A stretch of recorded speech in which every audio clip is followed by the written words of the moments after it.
আসসালামু আলাইকুম। সবাইকে ওয়েলকাম করছি আমার নতুন আরও একটি ভিডিও দেখার জন্য। আশা করছি সবাই অনেক ভালো আছেন। তো যারা এই ভিডিওটি ইউটিউব থেকে দেখছেন তাদের সবাইকে অনেক অনেক ধন্যবাদ। তো আজকে আমি আপনাদের সাথে শেয়ার করব ইলিশ মাছের লেজ দিয়ে বেগুন ভর্তা।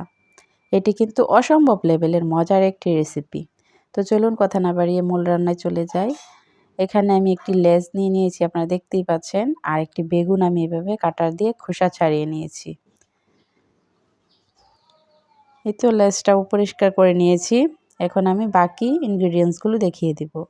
এখানে আমি 2টা পেঁয়াজ কুচি নিয়েছি, একটা রসুন কুচি করে নিয়েছি, 5-6টা শুকনা মরিচ আর 2 টেবিল চামচ পরিমাণ ধনেপাতা কুচি করে নিয়েছি। এখন এই বেগুনটা আমি এভাবে কেটে নেব। এই তো দেখেন, এখন আমি এখানে দিয়ে দিব 1/2 চা চামচ হলুদ গুঁড়া আর 1/2 চা চামচ লাল মরিচের গুঁড়া।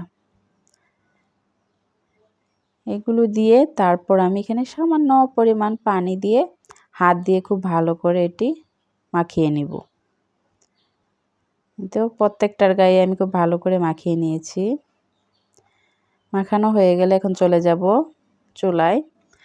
প্যানের মধ্যে আমি পরিমাণ মতো এখানে সরিষার তেল দিয়ে দিব। এই রান্নাটা সরিষার তেল দিয়ে করলে খুবই ভালো হয়। সেই তেলে আমি মরিচগুলো একটু টেলে নেব। এই তো মরিচগুলো আমি টেলে নিচ্ছি। এখন মরিচগুলো যখন টালা হয়ে যাবে তখন এগুলো আমি তুলে নেব।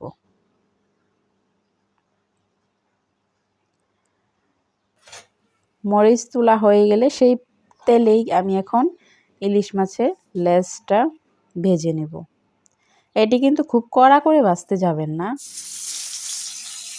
চুলার আঁচটা একদম মিডিয়াম টু লোয়ে থাকবে।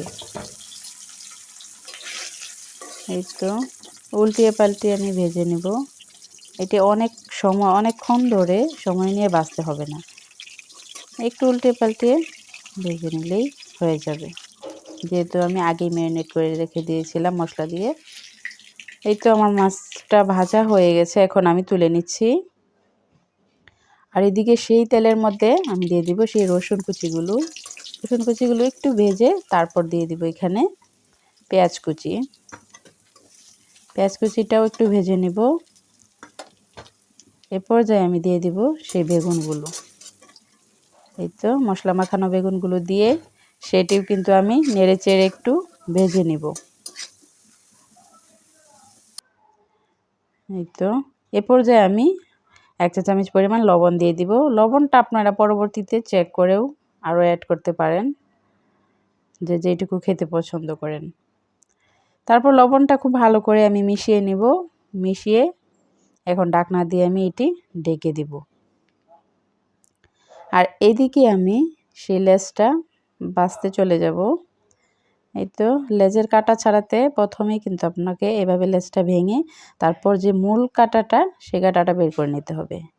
আমি এই প্রসেসিংয়ে কাটাগুলো ছাড়িয়ে নিয়েছি। এই তো দেখেন একটা আলাদা বাটিতে আমি পানি সহ বাটি নিয়ে নিয়েছি, সেখানে আমি কাটাগুলো ছাড়িয়ে ছাড়িয়ে এভাবে রেখে দিচ্ছি, তাহলে হাতের মধ্যে কোনো কাটা মানে লেগে থাকবে না। এই তো কাটাগুলো বাছা হয়ে গেছে। এখন আমি সামান্য পরিমাণ লবণ দিয়ে সেই মরিচগুলোর বোটা ছাড়িয়ে মরিচগুলো চটকিয়ে নেব। এই তো মরিচটা দেখেন কত সহজেই গুঁড়া হয়ে যাচ্ছে। এখানে লবণ দেওয়ার কারণে কিন্তু এত সহজে এটি হয়েছে।